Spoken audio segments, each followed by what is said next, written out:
Bonjour à toutes et à tous, Thomas en direct de Montréal. Nous sommes le vendredi 21 juillet 2023 et il doit être environ 7 h du matin. Imaginez-moi, j'ai une date avec une fille séduisante, intelligente, plaisante. J'arrive devant chez elle, on s'embrasse. Et je lui dis, elle me dit, je lui mets la main aux fesses et elle me dit, oh, pas devant tout le monde, hein, etc. Enfin, je suis un peu timide. Et qu'est-ce qui est, Thomas? Pas de souci. Bonne soirée. Et je rentre chez moi. Après, les gens, ils s'étonnent que je me demande pourquoi je suis autiste. Qu'est-ce qu'elle voulait dire, la fille? Et je vais vous le dire tout de suite. La fille, elle me disait, sans me le dire, viens, on monte chez moi. Mais moi, j'ai pas compris. Ou alors j'ai compris et j'ai pas assumé. Et c'est de ça dont je voudrais parler aujourd'hui. Je voudrais te parler du mindset, des croyances limitantes, du mental, du jeu que jouent les femmes, du jeu que jouent les hommes, du jeu plus généralement, de la séduction, du dating. Et aussi, je voudrais vous parler de quel type d'homme êtes-vous? Parce que je pense que ça, c'est important. Ça, c'est important. Quel type d'homme êtes-vous? euh, Je vais commencer par dire que moi, où je me trouve actuellement. Je vais vous dire où je me trouve. Je me trouve ici. Parce que les femmes, elles veulent coucher avec moi. Les femmes, elles veulent coucher avec moi. Enfin, pas toutes les femmes, bien entendu, mais en tout cas, une majorité des femmes que je rencontre veut ça. Aucune veut ça. Et aucune, bah surtout veut ça, en fait, parce que il faut voir les deux déjà en préalable pour avoir accès à ça. Donc, qu'est-ce que j'ai mis? En abscisse, c'est, donc à l'horizontale, c'est l'attractivité, donc plutôt en ordonnée. Donc, si vous êtes attractif, en fait, une femme va vous donner du sexe. Vous êtes un partenaire viable à court terme. Si vous êtes au statut, une femme va vouloir se marier avec vous. Vous êtes un partenaire viable à long terme. Mais vous pouvez avoir seulement du sexe, être seulement à court terme, et avoir seulement accès au mariage, être seulement à long terme. C'est-à-dire qu'une femme, en fait, littéralement, bah, elle va vous faire cocu, bah, ou alors, enfin, elle va faire autre chose. Mais une femme a des besoins sexuels comme un homme, et si c'est pas vous qui allez les combler, elle va les chercher ailleurs. Je vous le dis tout de suite. Mais en fait, pourquoi je vous parle de ça? Parce que moi, je suis ici, physiquement, en tout cas, mais mentalement, psychologiquement, euh, je dirais, au niveau de mes croyances, je suis ici. Je suis resté tellement longtemps ici que j'arrive pas à croire que j'ai monté là en fait. Et bon, sans parler d'être ici. Et en fait, là je vais faire un petit dessin, mais le plus important à ce niveau-là, c'est de comprendre que on commence ici, nous les mecs. On commence ici. Une femme, elle commence ici. Ok? Et en fait, elle, sa barre, elle va être comme ça. Vous voyez ce que je veux dire? C'est-à-dire que la division d'une femme, en fait, va se faire comme ça. Donc, c'est-à-dire qu'une femme, elle va soit tendre vers le mariage et le sexe avec le mariage, ok? Soit elle va tendre juste vers le sexe, parce que ça s'appelle une prostituée. Voilà. Et là, sinon, ça s'appelle bah, une femme à marier, mais juste une femme de foyer. C'est voilà, elle fait une bonne. Mais ce qu'on veut, nous, c'est ça, en fait.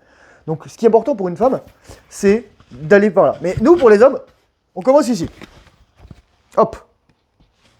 Et donc, notre but, c'est de nous élever. Et en fait, il y a des mecs qui vont s'élever comme ça, c'est-à-dire ils vont faire comme ça, ils vont faire tac, tac, tac, tac. Et là, ils vont arriver aux deux en fait. Ils vont commencer à avoir accès à deux types de femmes. Bon, moi actuellement, j'ai fait un truc du genre comme ça en fait. J'ai fait ça, je me suis arrêté ici, et là j'ai fait une hyperbole en fait. Vous voyez ce que je veux dire? Donc voilà, moi actuellement, je suis plutôt, voilà, ici. Tac, tac, tac, tac. Mais vous voyez, j'ai bien coché les deux cases, et en fait, c'est ça que je vais vous dire. C'est que j'ai compris qu'à travers toutes mes précédentes rencontres avec des femmes, j'étais un putain de simp. Mais faut le dire, les choses comme elles sont. Faut le dire. Bon, donc une fois que vous avez identifié quel type d'homme vous êtes, ensuite, quel type d'homme voulez-vous être? Il y a personne qui veut être là, et pourtant il y a beaucoup de personnes qui sont là. Je dirais beaucoup d'hommes, beaucoup trop d'hommes. Il y a personne qui veut être que là aussi, parce que voilà. Il y a beaucoup d'hommes qui rêvent d'être là, mais l'idéal c'est d'être comme ça en fait. Mais ça, c'est lorsqu'on trouve une licorne. Ok? Bon, pourquoi je vous parle de tout ça, les gars? Mon petit carnet. Ok. Lorsque vous avez compris quel type d'homme vous êtes, où est-ce que vous trouvez sur cette matrice en 2 x 2, vous pouvez comprendre ensuite où est-ce que vous voulez aller, qu'est-ce que vous voulez faire, d'où vous venez en fait. Et il faut comprendre qu'on est programmé, on est des ordinateurs. Les ordinateurs sont faits comme nous, je veux dire. Ils sont inspirés des cerveaux humains, c'est-à-dire qu'on est programmé, on a une programmation dès l'enfance. On reçoit des choses, on nous dit des choses, on nous dit des choses sur nous, etc.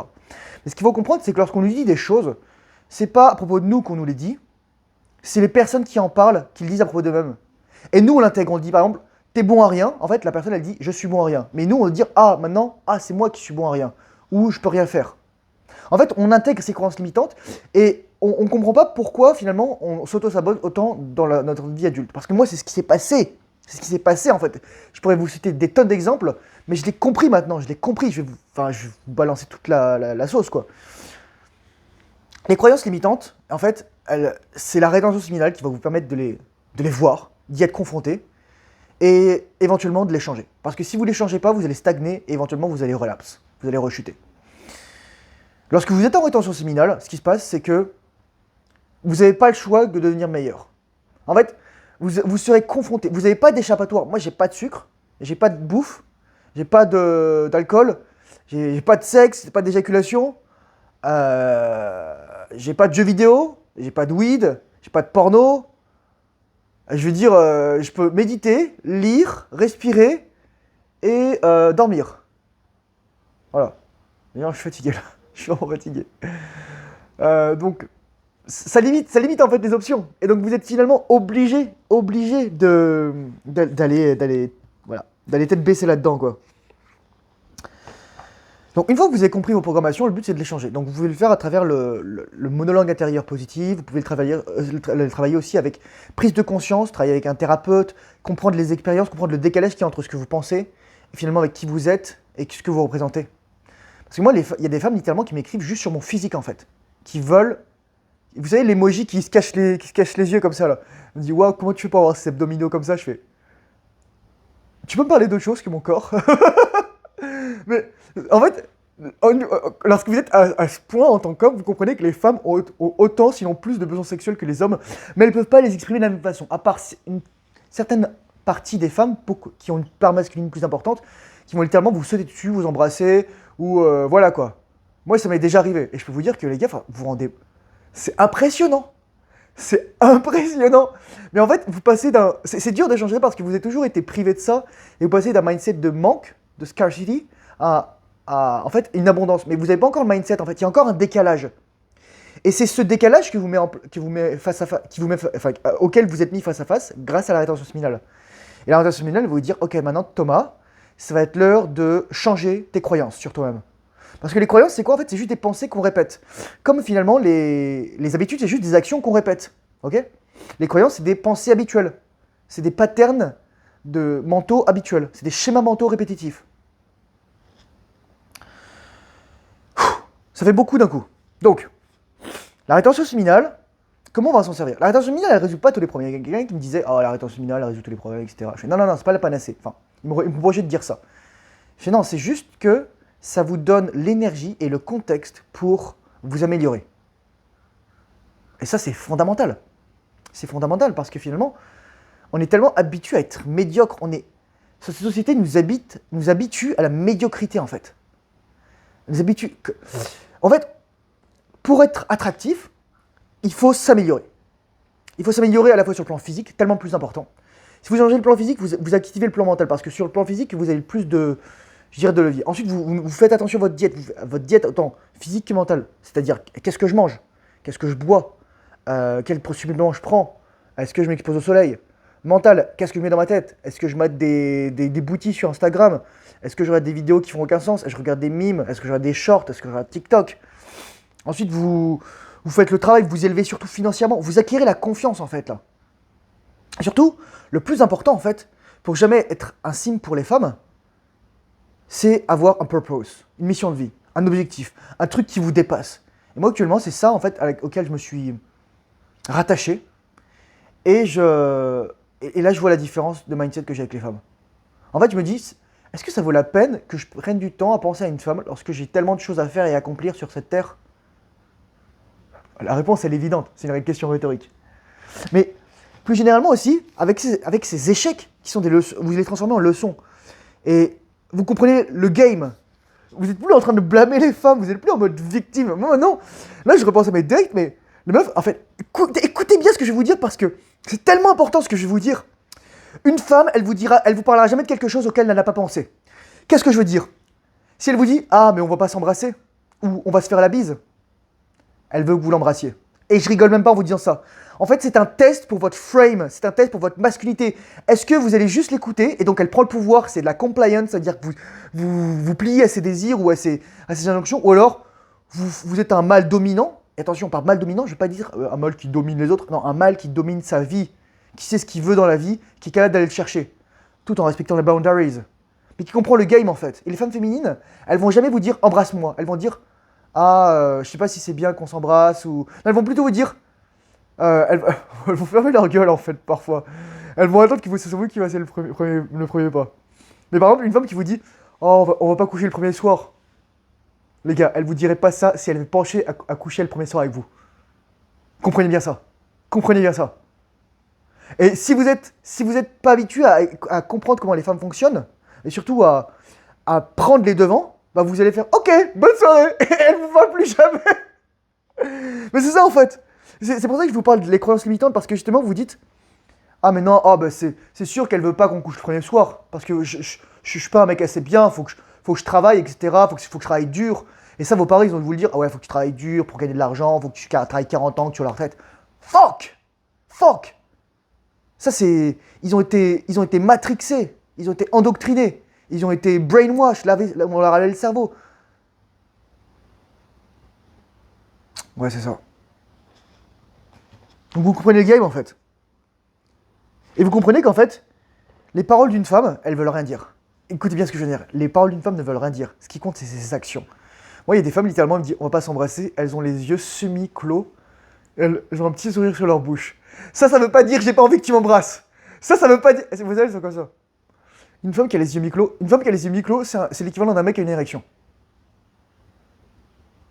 Dites-vous bien ça. Dites-vous bien ça, les gars. Mais les femmes, elles osent pas le dire, elles osent plus le dire. Et lorsqu'elles n'ont pas ce qu'elles veulent tout de suite, elles changent. Surtout sur les applications de rencontres. Là, je m'en suis détaché parce que j'arrivais plus en fait. Et là, je travaille sur moi pour justement m'élever. Et il y avait quelqu'un qui avait commenté sur ma chaîne, ça s'appelait Tu me plais la chaîne, c'était un mec qui s'appelle Kevin, je crois, si je dis pas de bêtises, qui est suisse et qui faisait du cold approach. Mais je dis, j'ai pas de souci contre le cold approach, ça demande énormément de courage et j'ai énormément de respect pour les mecs qui sont capables de faire ça. Moi, je l'ai fait une fois dans ma vie, je l'ai fait une fois. Une fois, il y a la meuf, elle faisait 1m95 et j'ai eu son numéro. Voilà. Mais ce que je vais vous dire par là, c'est que, en fait, c'est votre amygdale. C'est votre amygdale qui vous dit ok, non, pense pas, fais pas ça, faut rester dans la zone de confort. C'est votre survie en fait. C'est votre survie. Sauf que cette amygdale, on est plus en mode survie. On est juste en mode expérimentation. Et donc l'amygdale en fait, elle va vous faire trois trucs. Elle va se faire soit paralyser, soit fight, soit flight. C'est-à-dire on se bat ou on s'enfuit. C'est ça. Sauf qu'on n'a plus besoin de ça en fait. On n'a plus besoin de ça dans la société d'aujourd'hui.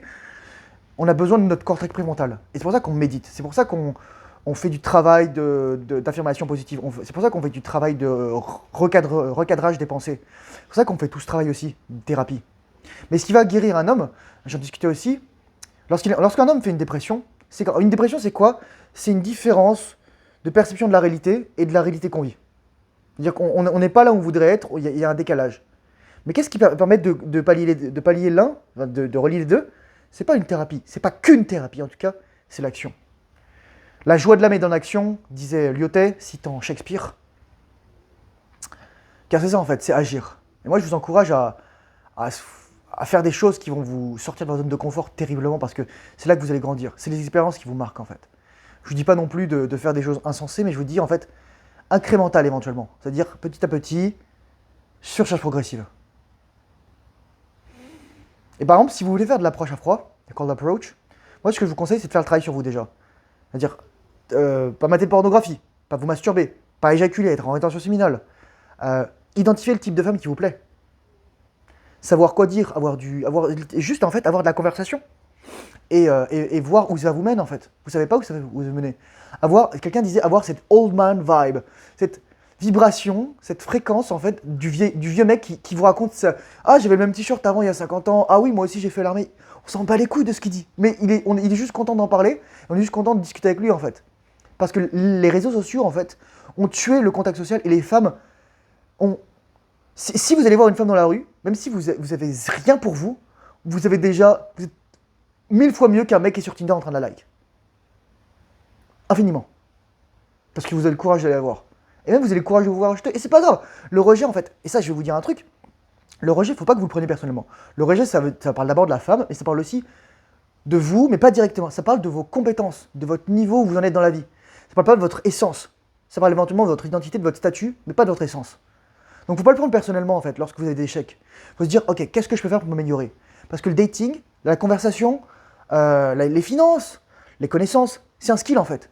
C'est des compétences que vous pouvez développer. Et ça c'est important en fait de faire un catalogue de tout ça, de ce qu'on peut développer, et ensuite bah, de s'améliorer. Un peu comme dans une escape, vous savez, vous avez des niveaux pour chaque compétence. Donc voilà. Je pense que je fais le tour avec cette vidéo. C'était vraiment une vidéo pas trop longue, mais j'avais vraiment besoin de dire ça. C'est le lien entre la rétention séminale, les croyances limitantes, et finalement le rapport qu'on a avec nous-mêmes et les femmes. Et moi en fait, j'en veux presque plus aux femmes. Bon, il y a une dimension qui est négative, et ça faut le soulever, c'est qu'en fait, à cause de cette immédiateté, on veut tout de suite en fait. On n'est plus capable d'attendre en fait. On est dans du consumérisme relationnel. Vous voyez ce que je veux dire? On veut tout de suite, et dès que vous êtes plus bon, on vous jette. Et ça fait du mal. Ah ouais, c'est ça que je voudrais dire dans cette vidéo. Une dernière chose. Pourquoi votre ex ne reviendra pas? Comprenez une chose. Souvent, nous les mecs, on reste attachés avec une fille parce que c'était le premier, etc. C'est addictif de penser à une femme en fait. C'est addictif à l'attention féminine. C'est la one IT, on dit en anglais, c'est-à-dire waouh, l'élu en fait. Mais non, c'est de la bullshit, les gars. Si vous montez en statut, si vous faites 1 million de dollars, 1 million d'euros, 1 million de, je sais pas moi, d'argent en plus, cette fille, elle va disparaître en fait de votre tête. C'est juste parce que vous êtes encore bloqué et vous ne vous concentrez pas sur vous en fait. Et c'est ce que je vous disais, en fait, dès que vous avez un purpose, dès que vous avez une mission, dès que vous avez un objectif que vous êtes passionné, qui vous dépasse, les femmes ensuite, elles sont là en fait. Vous les mettez plus sur un piédestal. Mais elle ne reviendra pas aussi parce que, hormis si c'est une licorne qui va s'améliorer et elle a 18, 20, 22 ans, que vous aussi vous êtes relativement jeune, vous, un mec, vous allez vous améliorer. Vous allez grimper, vous allez gagner de la valeur. Alors qu'une femme, elle va atteindre son pic très vite, elle va descendre en fait. Et si vous revenez vers elle en fait, alors qu'inconsciemment, elle va se dire, attends, c'est un homme, il revient vers moi alors que je suis en train de perdre de la valeur, donc c'est-à-dire qu'il n'a pas d'option. Donc vous n'êtes pas attirant pour elle. C'est ça en fait qu'elle comprend. Vous voyez ce que je veux dire? C'est la femme éventuellement qui doit revenir vers vous. Et c'est à vous ensuite de savoir si vous voulez la rejeter ou pas. J'espère que cette vidéo vous a pu vous éclairer. Courage, force et honneur, bonne rétention séminale, et je vous dis à très bientôt dans une prochaine vidéo. Bye bye.